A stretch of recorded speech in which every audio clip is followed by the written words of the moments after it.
ርዕሰ ርዑሳን መርጦ ለማርያም ገዳም የ1600 ዓመታት ታሪክን የተሸከመች የኢትዮጵያ ቅርስ። ሰላም ውድ የቻናላችን ተከታዮች፣ በዛሬው ዝግጅታችን በኢትዮጵያ ካሉት ጥንታዊና ታሪካዊ ገዳማት መካከል ስሟ በክብር ከሚነሳው ስለ ርዕሰ ርዑሳን መርጦ ለማርያም ገዳም እንቃኛለን። ይህች ገዳም በሃይማኖታዊ ክብር፣ በታሪካዊ ጥልቀትና በባህላዊ ቅርሶች ለዘመናት የቆየች የኢትዮጵያ ሕያው ታሪክ ናት። መርጦ ለማርያም ገዳም በአማራ ክልል በምስራቅ ጎጃም ዞን በእነብሴ ሳር ምድር ወረዳ ትገኛለች። ከአዲስ አበባ 364 ኪሎ ሜትር፣ ከባህር ዳር 181 ኪሎ ሜትር እና ከደብረ ማርቆስ 191 ኪሎ ሜትር ርቀት ላይ ትገኛለች። ይህች ገዳም ለምዕመናንና ለታሪክ ፈላጊዎች ታላቅ መዳረሻ ሆናለች። በተለምዶ በሚተላለፈው ታሪክ መሰረት ገዳሟ በአራተኛው ክፍለ ዘመን በአክሱም መንግሥት ዘመን እንደተመሰረተች ይነገራል። በዚያን ወቅት ክርስትና በኢትዮጵያ እየተስፋፋ በነበረበት ጊዜ መርጦ ለማርያም ከእነዚህ ጥንታዊ መንፈሳዊ ማዕከላት አንዷ እንደሆነች ይታመናል። በታሪክ ዘመናት ገዳሟ በተለያዩ ስሞች ትታወቅ ነበር። ከእነዚህ መካከል ሀገረ እግዚአብሔር፣ ሀገረ ሰላም እና ጽርሐ አርያም የሚባሉ ስያሜዎች ይጠቀሳሉ። እነዚህ ስሞች ገዳሟ በምዕመናን ዘንድ የነበረውን መንፈሳዊ ክብርና ቦታው የነበረውን አስፈላጊነት ያሳያሉ። መርጦ ለማርያም በቅርስ ሀብት ከታወቁ የኢትዮጵያ ገዳማት አንዷ ናት። በውስጧ የተለያዩ የብራና መጻሕፍት፣ የወርቅና የብር ዕቃዎች፣ መስቀሎች፣ የንጉሣት ዘውዶች፣ አክሊሎች፣ ካባዎችና ሌሎች እጅግ ውድ ታሪካዊ ቅርሶች ይገኛሉ። ከ200 በላይ የሚደርሱ የብራና መጻሕፍት በገዳሙ መኖራቸው የኢትዮጵያ የጽሑፍና የእምነት ታሪክ ምን ያህል ሀብታም እንደሆነ ያሳያል። በጥንት ዘመን ገዳሙ 12 ቤተ መቅደሶችን ያካተተ ትልቅ የሃይማኖት ማዕከል እንደነበር ይነገራል። ነገር ግን በተለያዩ የታሪክ ክስተቶች ምክንያት በቦታው ጉዳት ደርሷል። ይሁን እንጂ እስከ ዛሬ የቀሩት የሕንፃ አሻራዎች የጥንታዊ የኢትዮጵያ የሥነ ሕንፃ ጥበብን በግልጽ ሁኔታ ያሳያሉ። የሚያሳስበው የቅርስ ጥበቃ ችግር ነው። ምንም እንኳን ገዳሙ በታሪክና በቅርስ ሀብቱ የታወቀ ቢሆንም ቅርሶቹ የሚቀመጡበት ቦታ ውስን መሆኑ ተግዳሮት ሆኗል። ብዙ ቅርሶች በተጨማመቀ ሁኔታ ስለሚገኙ ለጉዳት የተጋለጡ ናቸው። ባለሙያዎች እንደሚገልጹት በቅርቡ ተገቢ የጥበቃና የጥገና ሥራ ካልተደረገላቸው አንዳንድ ውድ ቅርሶች ሊጠፉ ይችላሉ። ቅርሶቹን በዘመናዊ መልኩ ለማስቀመጥና ለጎብኚዎች ለማሳየት የሙዚየም ግንባታ ተጀምሯል። ሙዚየሙ ተጠናቆ ሥራ ሲጀምር ቅርሶቹን ከጉዳት ለመጠበቅ ትልቅ ሚና ይጫወታል። እንዲሁም ለቱሪዝም እድገትና ለታሪክ ጥናት ትልቅ አስተዋጽኦ ያደርጋል። የንግስ በዓልና የምዕመናን ጉዞ በየዓመቱ በጥር 21 የሚከበረው የአስተርዮ ማርያም ንግስ በዓል የገዳሙ ትልቅ መንፈሳዊ ክስተት ነው። በዚህ በዓል ላይ ከመላው ኢትዮጵያ የሚመጡ እጅግ በርካታ ምዕመናንና ጎብኚዎች ይገኛሉ። በዓሉ የእምነት የአንድነትና የባህል መገለጫ ሆኖ ይከበራል። ርዕሰ ርዑሳን መርጦ ለማርያም ገዳም ቤተ ክርስቲያን ብቻ ሳትሆን የኢትዮጵያ ታሪክ፣ ባህል፣ ስነ ሕንፃና መንፈሳዊ ቅርስ በውስጡ የያዘች ትልቅ ሀብት ናት። ይህች ውድ ቅርስ ቤተ ክርስቲያን ለቀጣይ ትውልድ እንድትተላለፍ የሁላችንን ትኩረትና ድጋፍ ትፈልጋለች። ታሪክን መጠበቅ ያለፈውን ማክበር ብቻ ሳይሆን የወደፊቱን ትውልድ ማበልጸግ ነው። በአማራ ክልል በሰሜን ሸዋ ዞን በሞጃና ወደራ ወረዳ የምትገኘው የጻድቃኔ ማርያም መካነ ቅዱሳን ገዳም በሰላ ድንጋይ ከተማ አቅራቢያ ትገኛለች። ቦታው ከክልሉ ርዕሰ ከተማ ባህር ዳር 767 ኪሎ ሜትር፣ ከአዲስ አበባ 202 ኪሎ ሜትር እና ከዞኑ ርዕሰ ከተማ ደብረ ብርሃን 72 ኪሎ ሜትር ርቀት ላይ ትገኛለች። ይህች ቅዱስ ስፍራ በአፄ ዘርዓ ያዕቆብ እንደተቆረቆረች ሊቃውንቱ ይናገራሉ። ጽላቷ ወደ ቦታው ስትመጣ ንጉሠ ነገሥቱ በእልልታና በደስታ ተቀብለው በዘመኑ ለነበሩት ካህናትና ዲያቆናት አስረከቧቸው። ቀጥሎም አፄ ዘርዓ ያዕቆብ ጅባት ከተባለው ከተማ ወደ እንጦጦ አምጥተው ለብዙ ጊዜ አስቀምጠዋታል። እንደገናም ከእንጦጦ አንስተው ወደ ደብረ ብርሃን አመጧት። ከዚያም አሁን ወዳለችበት አካባቢ ወደ ሰላ ድንጋይ ሞላሌ በተባለው ከፍተኛ ቦታ ለብዙ ዓመታት መቆየቷን የገዳሙ መረጃዎች ይጠቁማሉ። ንጉሡ በአካባቢው በሚገኘው ውሃ ላይ አፈር ጨምሮ በማድረግ ቤተ ክርስቲያኑን ሰርተውታል የሚል አፈ ታሪክ እንዳለ የገዳሙ አባቶች ይናገራሉ። ጽላቱን ወደ ቦታው ይዘው የመጡት አባ ሚካኤል እና አባ ገብርኤል የተባሉ አባቶች እስከ ዘመነ ፍጻሜያቸው ሲያገለግሉ ቆይተው በዚሁ ደብረ ምጥማቅ አርፈዋል። መቃብራቸውን በዚያው ስፍራ የሚገኝ ሲሆን አንዱ የጉብኝት ቦታ ሆኖ ቱሪስቶችን እየሳበ ይገኛል። ቤተ ክርስቲያኗ ከታነጸች ከብዙ ዓመታት በኋላ ንጉሡ ንዋየ ቅድሳትና አጠቃላይ የቤተ ክርስቲያናትን ንብረት በሙሉ ከጥቃት ለመከላከል በማሰብ አሁን ወዳለበት ጻድቃኔ ማርያም ዋሻ እንዳስጠለሉት የገዳሙ ታሪክ ይናገራል። ይህም ሀብቶችን በዘመኑ ከነበረው ጥቃት የተከላከለ ሲሆን ቤተ ክርስቲያኗ አሁን በዋሻ ውስጥ ላላት ልዩ አቀማመጥና አስተዋጽኦ አበርክቷል።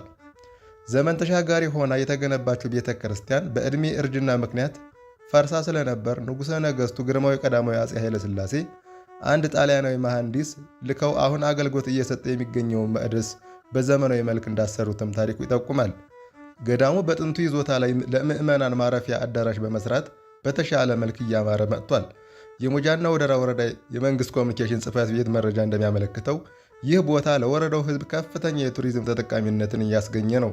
ወደ አካባቢው ለመንፈሳዊ አገልግሎት የሚመጣው የጎብኚ ቁጥርም በዓመት ውስጥ ከ800 ሺህ እስከ 1 ሚሊዮን ሊደርስ እንደሚችል የወረዳው መረጃ ያመለክታል። ስለ ዓለም ምሕረትና ሰላም ይለመንበታል። ዓለምን የናቁ ደግና ርኅሩህ አባቶች የምድሩን ሳይሆን ሰማያዊ ዋጋን አስበው በምስጋና ሲደግሙ ያድሩበታል። ደረስጌ ማርያም። ይህች ታላቅ ስፍራ ሊቃውንቱ ከዓመት እስከ ዓመት ያመሰግኑባታል። ልብን በሚመስጥ ዜማ ስብሐት እግዚአብሔር እያሉ ያቀርቡባታል።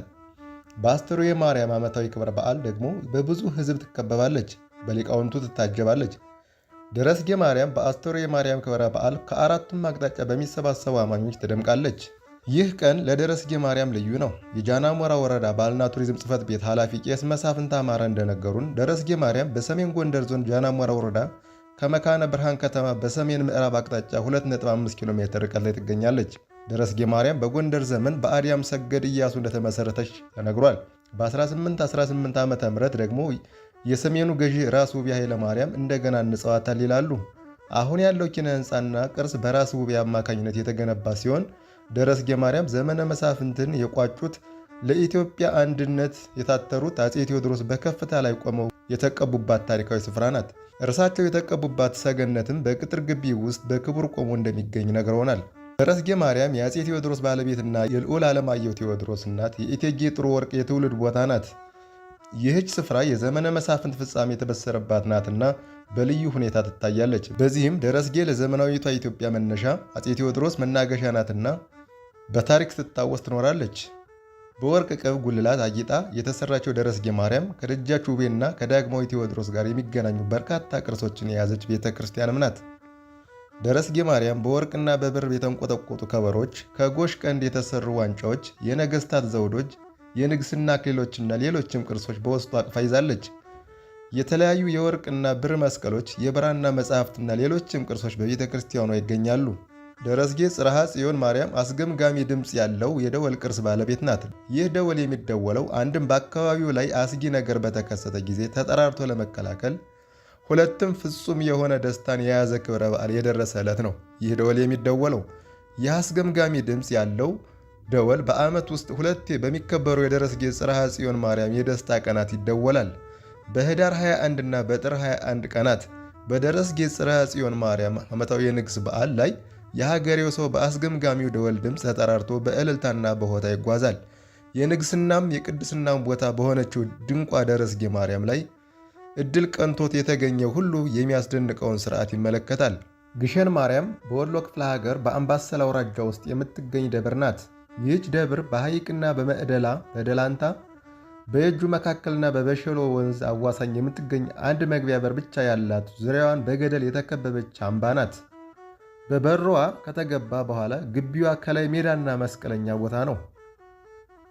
በ11ኛው ክፍለ ዘመን አፄ ላሊበላ ከቋጥኝ ድንጋይ ፈልፍለው እግዚአብሔር አብ የተሰኘ ቤተ ክርስቲያን በዚሁ ቦታ ሲያሰሩ ደብረ እግዚአብሔር ተብላ ተሰየመች።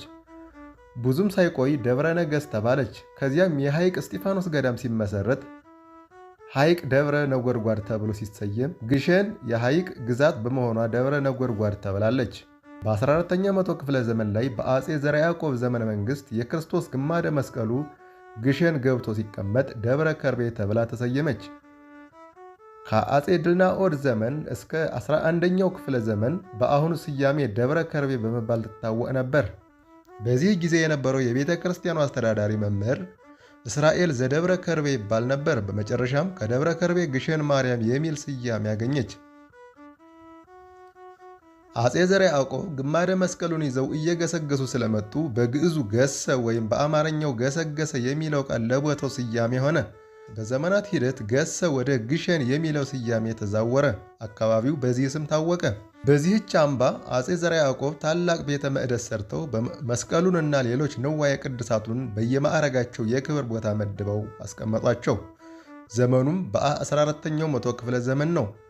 ከእስክንድሪያ ሀገር ከመስቀሉ ጋር በልዩ ልዩ ሳጥን ተቆልፈው የመጡትም ንዋየ ቅዱሳት ጌታችን መድኃኒታችን ኢየሱስ ክርስቶስ በዕለተ ዓርብ ለብሶት የነበረው ቀይ ልብስ፣ ከሮም የመጣ ከለሜዳ፣ ከአፍሪጌ ሀገር የመጣው ሐሞት የጠጣበት ሰፍኖግ፣ የቅዱስ ዮሐንስ የሳለው የኩርዓተ ርዑስ ስዕል፣ ቅዱስ ሉቃስ የሳለው የእመቤታችን ስዕል፣ የበርካታ ቅዱሳን አጽምና በኢየሩሳሌም ውስጥ ከልዩ ልዩ ቅዱሳት መካናት የተቆነጠረ የመሬት አፈር፣ የዮርዳኖስ ውሃና በግብፅ ውስጥ ከሚገኙ ታላላቅ ገዳማት የተቆነጠረ አፈር ናቸው።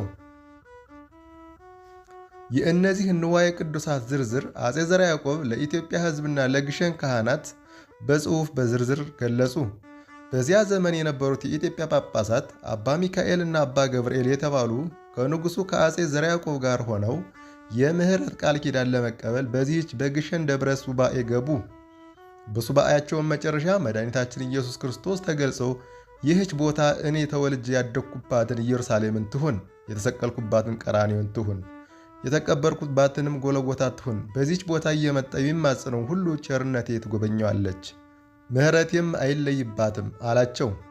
በዚያ ለተገኙ ምዕመናን ሁሉ በጽሑፍ ካሰሙ በኋላ ጠቅላላ የግማደ መስቀሉንና የሌሎቹን ታሪካውያን ንዋየ ቅዱሳትንም ዝርዝር ታሪክ የያዘውን መጽሐፍ ጤፉት ብለው ሰይመው ድንጋጌውን ሁሉ በመዘርዘር ለግሸን እግዚአብሔር አብ ሰጡ። አጼ ዘርዓ ያዕቆብ በዚህ ብቻ ሳይወሰኑ እሌኒ የተሰኘችውን ንግሥት በእመቤታችን ማርያም ስም ቤተ መቅደስ እንድትሠራ አዘው የእመቤታችን ማርያም ቤተ ክርስቲያን ከእግዚአብሔር አብ ቤተ ክርስቲያን አጠገብ አሳንጻ ቅዳሴ ቤቱ ተከበረ። ይህችን ደብረ ከርቤ ብለው በመሰየም እንኳንስ ሰው የሰገረ ቆቅ የበረረ ወፍ እንዳይገደል ዳሯ እሳት መሃሏ ገነት ትሁን ብለው ደንብና ሥርዓት በመጽሐፍ ጤፉት ውስጥ አጽፏል። በዚህ ምክንያት በየጊዜው የነገሱ የኢትዮጵያ ነገሥታት፣ ጳጳሳት፣ መሳፍንትና መኳንንት ልዩ ልዩ ንዋየ ቅድሳትንና መጻሕፍትን፣ የወርቅና የብር ጻሕል ጽዋ፣ መስቀልና የመሳሰሉትን ስጦታዎች አበርክተዋል። ግማደ መስቀሉ ከእስክንድሪያ ስናር የገባው መስከረም 8 ቀን ቢሆንም ኢትዮጵያ ግሸን አምባ የገባበት መቅደስ ተሰርቶ ቅዳሴ ቤቱ የተከበረውና አጼ ዘርዓ ያዕቆብ ለመላው ኢትዮጵያ በጽሑፍ በመዘርዘር የገለጹትም መስከረም 21 ቀን ነው። ይህ ዕለትም በየዓመቱ በድምቀት ይከበራል። ምዕመናንም በግሸን ማርያም ለመገኘት ከዚያን ጊዜ ጀምሮ እስካሁን ድረስ ይሄዳሉ። ኃጢአታቸውን ለካህናት ተናዘው ንስሐ ገብተው በዚህ ዕለት ወደ ግሸን ደብረ ከርቤ በመሄድ የሚጸልዩና የሚማጸኑ ሁሉ እስከ 7 ትውልድ ድረስ የምህረት ቃል ኪዳን እንደሚያገኙ ጤፉት በተባለችው መጽሐፍ ተጠቅሷል። የጌታችን የመድኃኒታችን ኢየሱስ ክርስቶስ ጸጋ፣ የእመቤታችን አማላጅነት፣ የግማደ መስቀሉ የአባቶቻችን ሊቃውንትና ነገሥታት በረከት አይለየን። አሜን።